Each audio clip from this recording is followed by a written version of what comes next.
Okay, good evening. This is the Rotary E-Club of District 7710. Welcome to our January 31st program, and I'll pass it over to Kathy to introduce our guest speaker. Thanks, Jan. It's my privilege this evening to introduce fellow Rotarian Chris Hash, our speaker for this evening's program. Chris is a Paul Harris Fellow. He's also a member of RAGE, the Rotarian Action Group for Endangered Species. He's served in Rotary as a Secretary, Sergeant of Arms, and Membership Chair. Chris, I must say, was actually my introduction into Rotary, so I thank him for that. He was actually my sponsor, so I'm very proud of that. Chris has had a very interesting career. He is an Army veteran where he's jumped from airplanes for a living, among many other things, which is an awesome thing. And I know that we all want to hear a lot more about that. But Chris also, he's going to share with us this evening a presentation on nonprofits and his experience in the tax-exempt organizations. He's worked for over 25 years with tax-exempt organizations, starting in Alaska with the Alaska National Guard Youth Corps. He also worked with the Boys and Girls Clubs of Greater Anchorage, Catholic Social Services, and Goodwill Industries of Eastern North Carolina. Chris has been with GIENC for 15 years. I can say there's not a department that Chris hasn't touched, whether it is in store operations, as a store manager, area manager. He's also been in human resources, in compliance. He was the director of human resources, donated goods. He's one of two people that have held the position of Director of Employment Programming, and he now is the acting Chief Operations Officer and Vice President. So when I say that he's worked in every department and touched everyone at the company, that is, it's a wonderful thing. Chris also is a certified executive whose undergraduate work was in clinical psychology. He holds a graduate certificate in human resource management and a graduate degree in organizational development and leadership. He's well-traveled and has visited over 20 countries. He's an avid hunter, aspiring blacksmith, pistol instructor, and Irish whiskey connoisseur. So he's a man of many talents, and that's awesome. So without further ado, I'd like to ask you to please join me in welcoming Chris to the program this evening. Thanks, Kathy. From one employment director to another, to the second person to hold the position. I appreciate that. I think I'm going to have you just go around with me everywhere. It sounded a lot more impressive than it probably actually is. But thank you for the kind words. Absolutely. So Kathy's correct. My experiences with tax exempts, the military was in a different life, and it was a long time ago. I got into the tax exempt world, not by accident. I actually wanted to be in that world, but I was studying human services, and you will find at least 20 years ago, if not longer, most nonprofits, tax exempt organizations have a human service component to them. And so there are a lot of people that are either in social services, human services, social work, sometimes psychology, and you will find them gravitate toward that world. So what I will do is share my screen with you guys and bring up the presentation.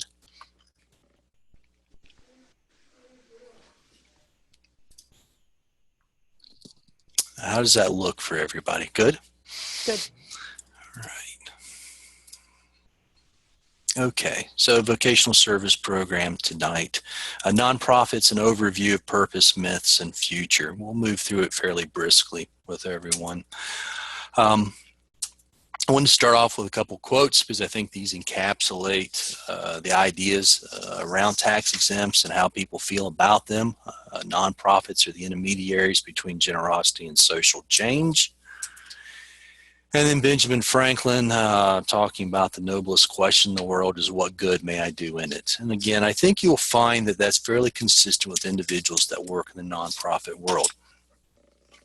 They're there to do good. That's how they get started in it, and it is noble. although we will discuss the pitfalls of that a little later. Most people think of nonprofits. These are some of the names that come to mind: Mayo Clinic, Feeding America, Catholic Charities, which I was a part of in Anchorage, American Red Cross, Goodwill Community Foundation, Heifer International, Greenpeace. These represent some of the larger charities that you will find in the nation and worldwide. And they're in the millions of dollars, and they have a lot of overhead. What a lot of people don't understand is that there are also some of the not so notable, but still interesting nonprofits, so I thought I'd share them with you. First one is the Critter Connection, and it's dedicated to the rescue and rehabilitation of neglected guinea pigs. This is actual, so I thought I would share with you the website. They are a tax-exempt organization out there, and that's their mission. Another one is the Tall Clubs International Foundation. They were created solely to benefit the interest of tall people. They do offer scholarships to people. You have to be over a certain height to qualify for the scholarship, and they'll send you off to college. Another one is the Order of the Azure Rose. I hope I've said that correctly. It is created to promote the values of chivalry and courtesy for 21st century audiences. These individuals run around to all the Renaissance fairs, and they teach people about chivalry and things that went on. It is an actual tax-exempt organization. They are able to take donations. So there's some interesting things out there like that. The tax-exempt world is fairly diverse. This infographic will give you a picture of what is happening out there. You can see the breakdown of where most of these organizations fall. 9.9% are usually in the arts, culture, and humanities. 17.1% in education. That's huge. If you drop down, I spoke earlier about human services at 35.5%. So that's where you'll see the bulk of tax-exempt nonprofit work at. Religious related, and your churches and things of that nature. Public and societal benefits, etc. So it's a fairly diverse group, but this is how the IRS breaks them down, and these are the statistics for them as of last year. Some interesting statistics and facts about nonprofits that I wanted to share. California has the most registered nonprofits in the nation with over 160,000 organizations. Wyoming has the least number, and you would expect that based off of their population. They only have 4,612. North Carolina, interestingly, falls somewhere in the top. We have 46,300 as of last year. They're registered with the state. They are considered tax-exempt organizations to the IRS. There are approximately 106 organizations that lose their tax-exempt status every year, and we will discuss a little later why that is. Another interesting fact is in 2012, nonprofits accounted for 9.2% of all wages and salaries in the U.S. That's fairly large. 2013, public charities reported over $1.84 trillion in total revenues and $1.63 trillion in total expenses. So that's something to keep in mind as we talk about future trends here at the end of the presentation. So again, keep that number in mind, $1.84 trillion. I do have chocolate here for anybody. If you'd care to unmute, I'm going to give you two chances here. The largest public charities in the United States are, so we'll give you an opportunity. Does anybody know what the first one is? And I will take silence as you don't know, or you don't want to answer. Catholic Church? No, not Catholic Church, as you race around to Google it.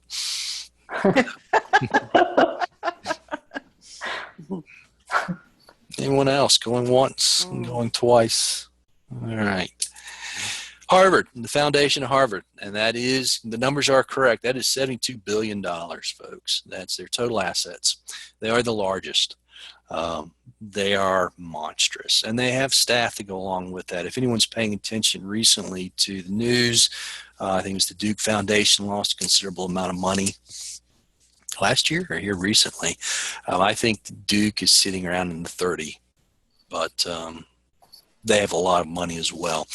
All right, so there's another chance to redeem yourself. There's another, what's the second largest? It's a medical organization. I think it's medical, maybe pharmaceutical. Starts with a K. All right. Kaiser. They're sitting at 39. Are they pharmaceutical? I'm not sure who they are. Pharmaceutical or drug related, but Kaiser's the second largest. Third is Stanford at 31. You will find a lot of the educational, the foundations are in the top and considered some of the largest public charities in the U.S. So it's just something interesting. A lot of money out there. Yale, 28 million. All right. So what is a nonprofit?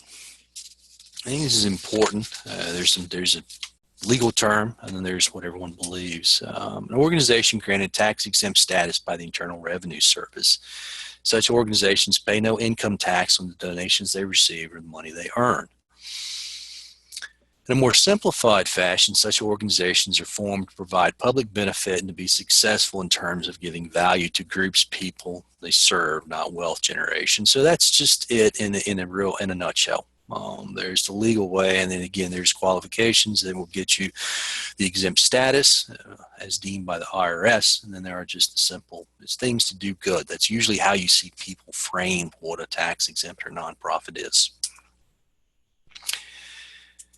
I did add an asterisk because for this purposes of the conversation, I prefer not to use the term nonprofit. I think the term nonprofit is misleading. I think it's a misnomer.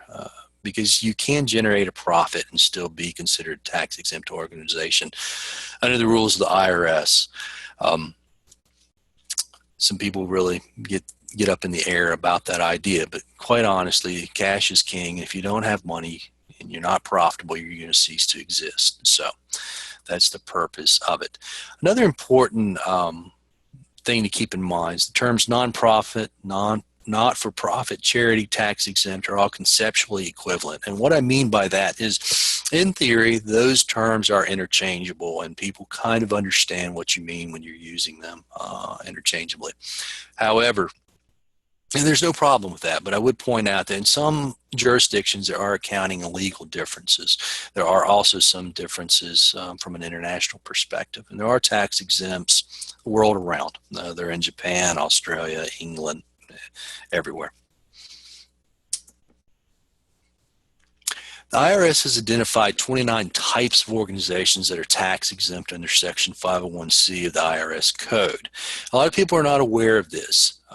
We went back and we talked earlier to the notable nonprofits. I showed you examples of the Mayo Clinic, Kaiser, Heifer, Greenpeace, etc.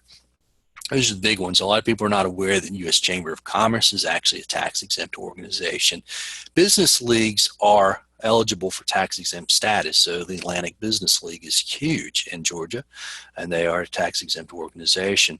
State employees credit unions are also included, as are federal credit unions. Now, as we get a little bit further, there is a distinction between a 501c3. But for this purposes, these are 501cs, and they are tax-exempt organizations.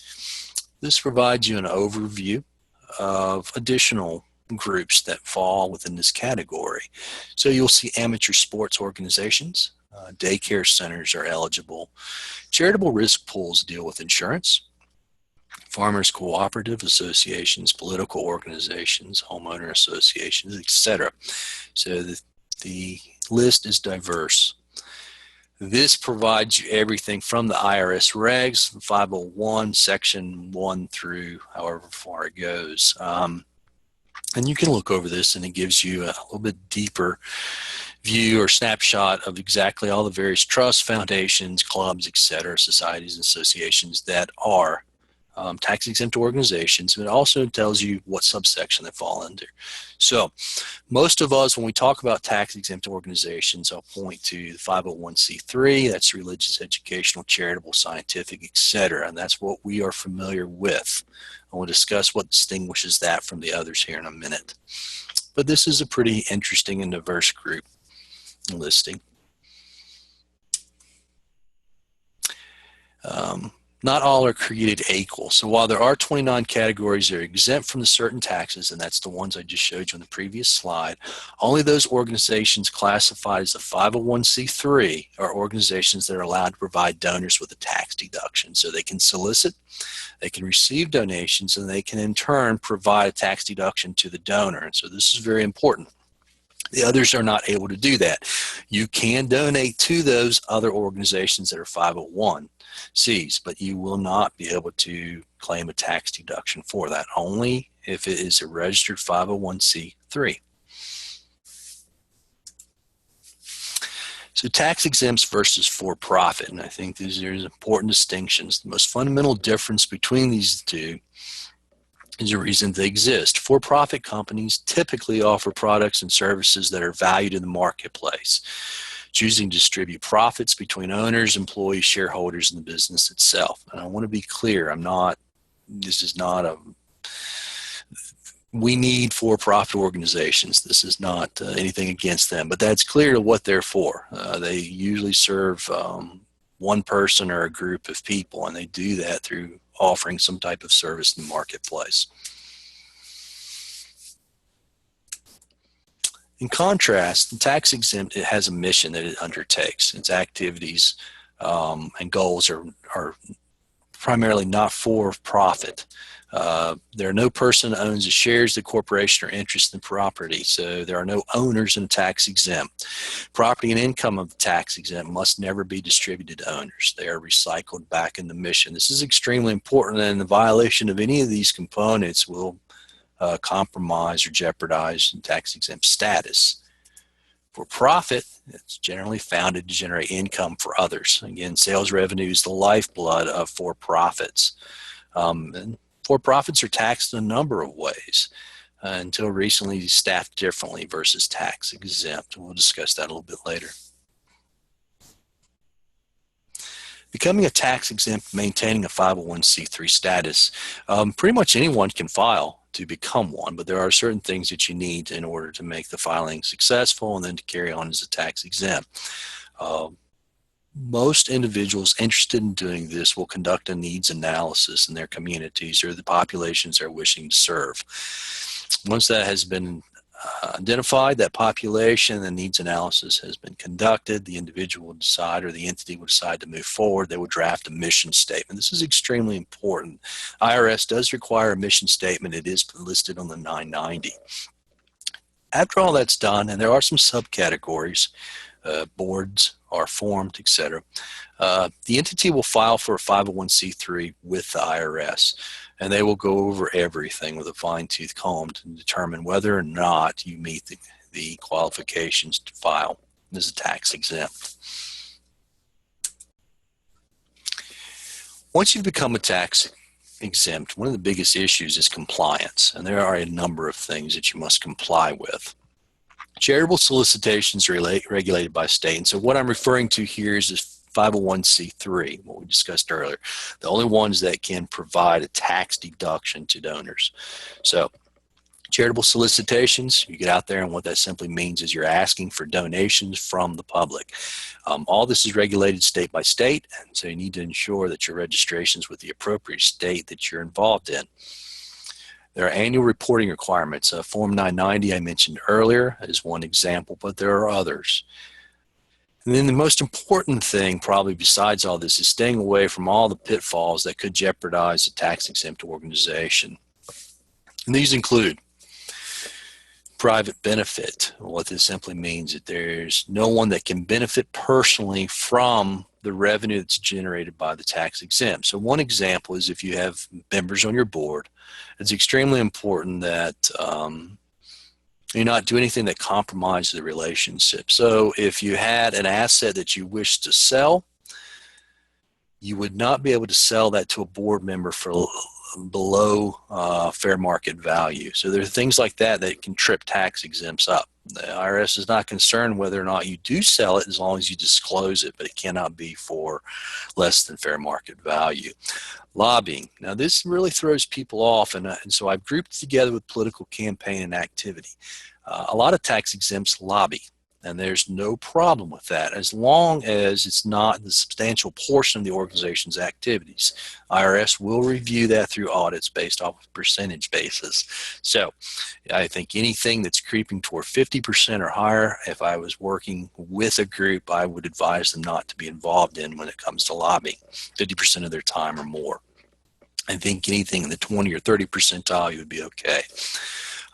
Lobbying is activities that are limited to advancing the agenda of the tax exempt. So if you are running a tax exempt about endangered birds, then it's appropriate for you to be there dealing with environmentalists. That would be okay.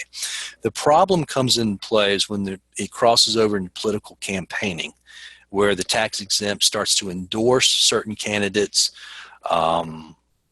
allows candidates to post signs or engage with their entity or their organization in some way that way. So that's a problem. Unrelated business income. Sometimes it's UBIT, unrelated business income tax as well. You can lose your exempt status if you're generating excessive income from a regularly carried on trade or business that's really not related to the organization's exempt purpose. So I'll give you an example. And Goodwill Community Foundation, we actually have a farm, and 100% of the harvest goes to the food bank.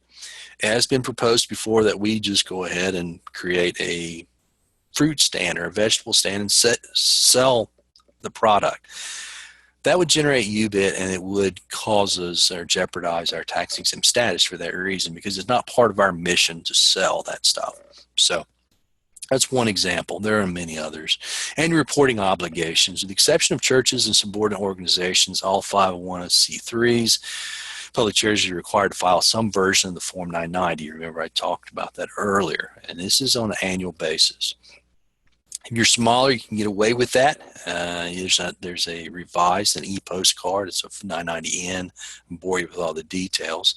However, you have to file this stuff yearly. You can ask for an extension, I think, twice. The first extension, I think, is 6 months. The third is maybe another 30 days, or the second one's a 30-day extension. And then operation in accord with the stated exempt purpose. This is really one of the biggest things. The IRS doesn't care so much that if you change your mission statement. What they do care about is if you're doing things that are not in compliance with what you say you're doing.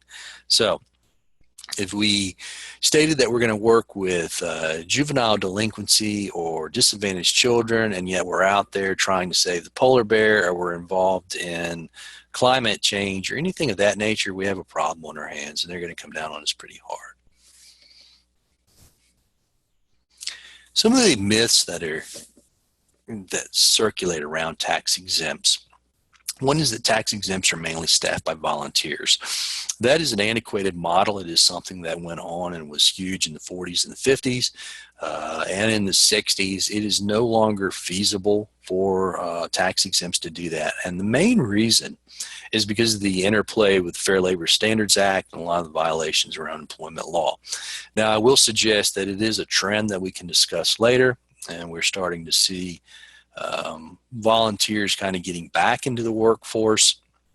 I advise against it, but there are organizations that are looking at that from a payroll standpoint. So, but there are concerns around it.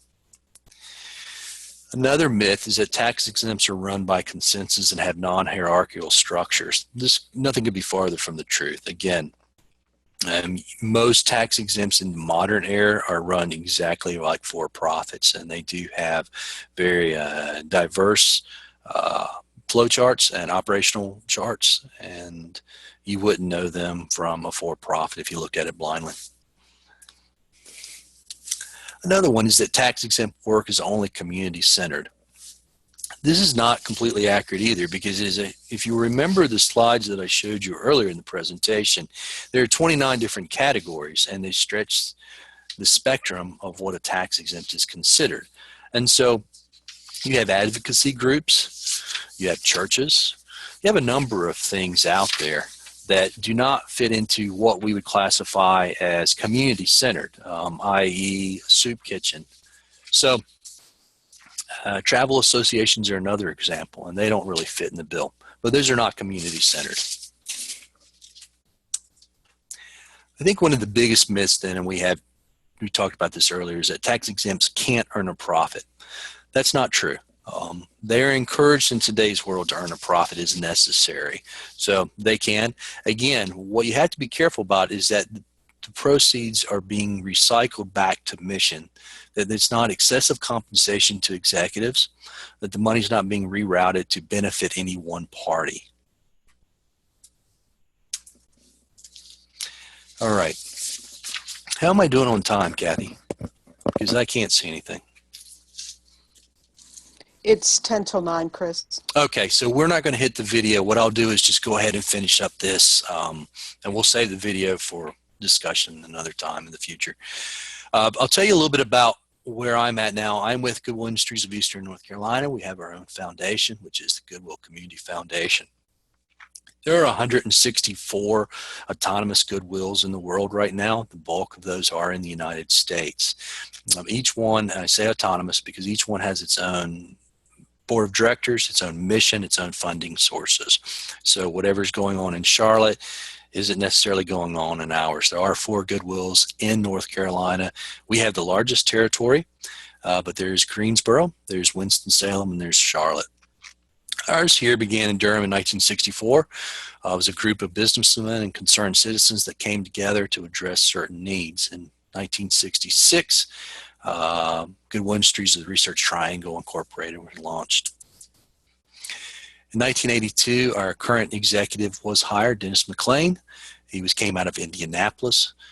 He has been with us since that time. In 1990, we created the GCF Community Foundation, an arm of Goodwill Industries of Eastern North Carolina.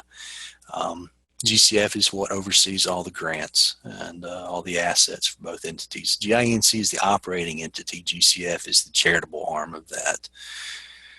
So in 2000, another benchmark, the GCF Global Learning, was established. And at that time, we'd served over 100,000 people around the world through our online training. As I pointed out earlier, one of the significant parts or one of the necessary parts of any tax exemption is to have a mission statement, and this is ours, to create and provide education, employment, and life enrichment opportunities regionally, nationally, and internationally for people who desire to improve the quality of their lives. So this is extremely important. Your vision statement tells you what you really want to solve, and ours is creating opportunities for a better life. You'll see that underneath our logo. The mission statement's talking about how you're going to get there. This is what the IRS is going to review, and they're going to look at all components of what the tax exempt is doing and the interplay between that mission statement and their activities. So we provide over $30 million in grants last year to tax exempt organizations in Eastern North Carolina and NGOs throughout the world. It's a big dollar amount, but again, you can go back and see what our mission is. So we're creating, providing education, employment, and life enrichment opportunities regionally, nationally, and internationally. So there's the global component, and that's why we're okay with that. Last year alone, we had over 2,000 volunteers come through our organization, Volunteer Center and Farm, to donate their time. We've clocked over 6,000 hours of donated volunteer time. Now, I said earlier that volunteers, and I want to be clear about this because sometimes it gets confusing.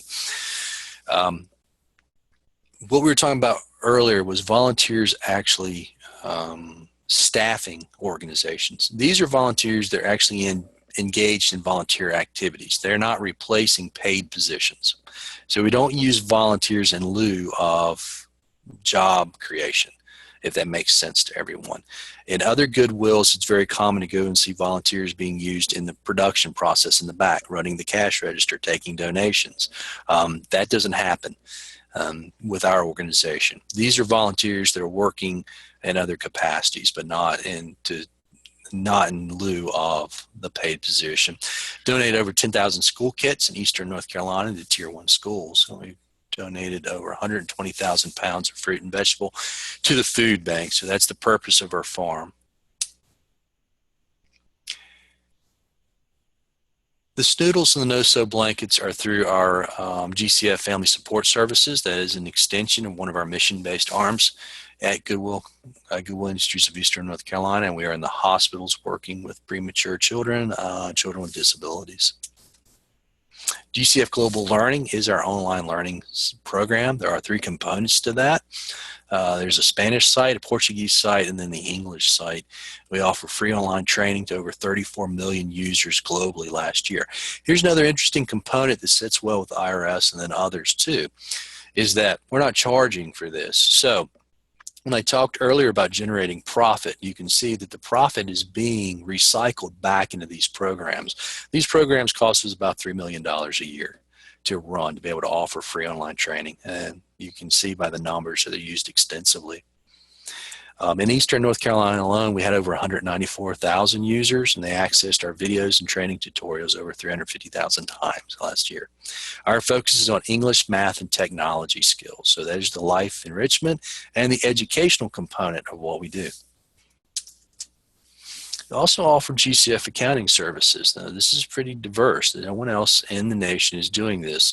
We offer, we have a CPA on staff. We offer accounting services to the Boys and Girls Club. So what that means is that in lieu of them spending money on accounting departments, they can redirect their donations to other aspects of their mission instead of overhead.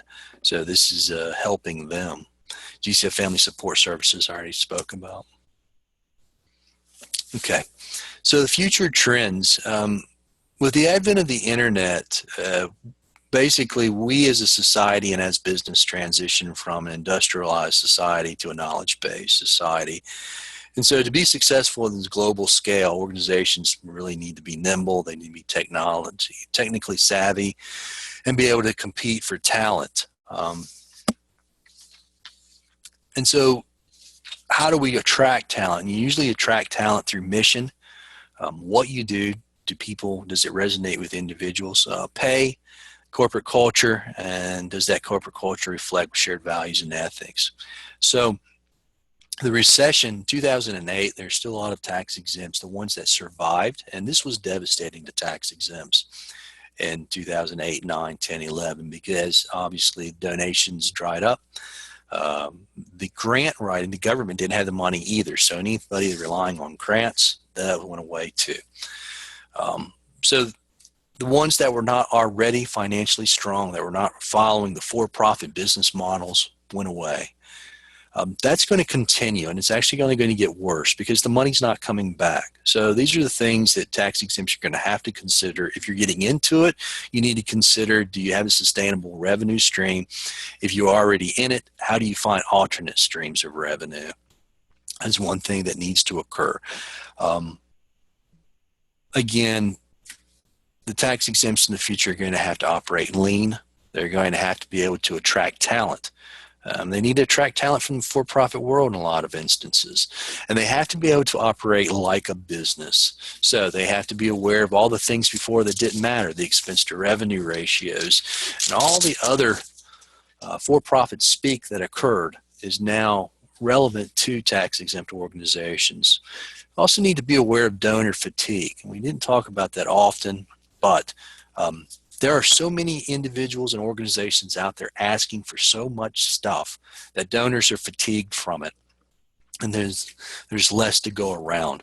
And so again, the tax exempt, you're going to have to find alternate revenue streams. And that may be through investments. It may be through offering other services. But then here's where the challenge is. We talked about UBIT earlier, and I gave you the example of the fruit stand. You can't just go out and start selling something. It has to be relevant to what you're doing. It has to be included in your mission statement, etc. So there are a lot of pitfalls associated with that. Another concern or future trend that I see occurring will be greater government intervention. When I talked to you about the $1 trillion number earlier, the government's also aware that that is all being non-taxed. And so tax exempts offer a wealth of potential tax revenue that somebody sooner or later is going to go after. There are several bills right now on the floor of the House and the Senate addressing donations receipts and just tax deductions by donors and such. And so all these are constant threats, but sooner or later it's going to get ramped up because, again, the government's not going to continue to allow all that money to sit out there and not have a piece of it. Another concern is that a trend that you will see is a burden shift from government services to tax exempts, because the government has less to do with. And so they're going to be looking toward tax exempt organizations to assume that burden and to do more with less. And then I think one of the final things that I would look out for is the role of mobile technology and how it's going to simplify the donation process, how it's going to allow, especially as we work with millennials, because we're just starting to understand what millennials value when they're donating, and it's not so much money. They're more interested in donating time, but mission and what a tax exempt does must resonate with millennials and for them to engage. So it'll be interesting to see this interplay and how mobile technology bridges between the new tax exempt that's out there, the face of the new one, with millennials as they go through the process, as they age out. Are there any questions? Oh, there are the references if you need them.